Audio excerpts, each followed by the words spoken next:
Dernière vidéo consacrée aux intervalles de fluctuation où on va cette fois-ci voir que bien, les propriétés qu'on a vues précédemment peuvent s'appliquer dans un contexte légèrement différent.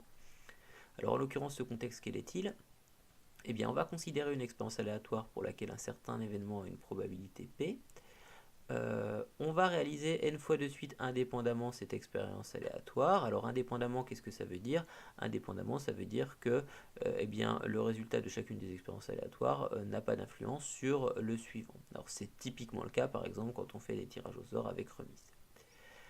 Alors que nous dit la propriété? Eh bien on va voir qu'elle est très similaire à celle qu'on avait vue en début de chapitre. Elle nous dit que si n est supérieur ou égal à 25, autrement dit, si je réalise mon expérience aléatoire au moins 25 fois, et que P, la probabilité de mon événement de départ, est comprise entre 0,2 et 0,8, alors la fréquence de l'événement sur les n réalisations, sur les n tirages au sort, appartient à l'intervalle de fluctuation P-1 sur racine de n, P plus 1 sur racine de n au seuil de 95%.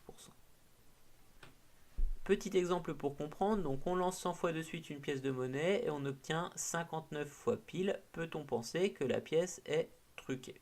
Alors, ici, on va se placer dans la configuration où on suppose que la pièce est tout à fait normale, c'est-à-dire la situation justement normale.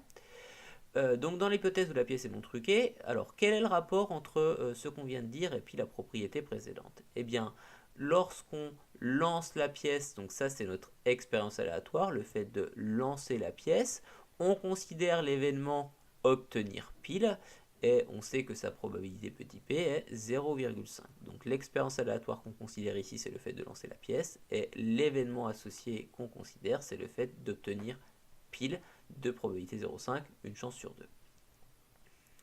Cette expérience, je me demande, si je la réalise 100 fois, qu'est-ce qui se passe? Donc on lance 100 fois la pièce. Donc si je lance 100 fois la pièce ici, eh bien de manière indépendante, puisque ici vous savez que le résultat d'un lancer de pièce n'a pas d'influence sur le suivant. C'est pas parce que j'ai obtenu pile à un lancer que je vais avoir plus de chances d'obtenir pile ou face au lancer d'après. Donc c'est typiquement de l'indépendance. Donc qu'est-ce que ça veut dire ça? Eh bien ça veut dire que dans une situation tout à fait normale avec une pièce non truquée que je lancerai 100 fois, eh bien je peux m'attendre à avoir 95% de chance que la fréquence f de pile soit dans l'intervalle p moins 1 sur racine de n, p plus 1 sur racine de n, c'est-à-dire ici 0,5 moins 1 sur racine de 100, 0,5 plus 1 sur racine de 100, c'est-à-dire après calcul 0,4 et 0,6. Qu'est-ce que ça veut dire ça? Ça veut dire que dans une situation normale où ma pièce ne serait pas truquée, où je la lancerais 100 fois, eh bien, sur mes 100 lancés, je devrais avoir entre 40% et 60% de pile. Ça serait une situation qui serait tout à fait normale.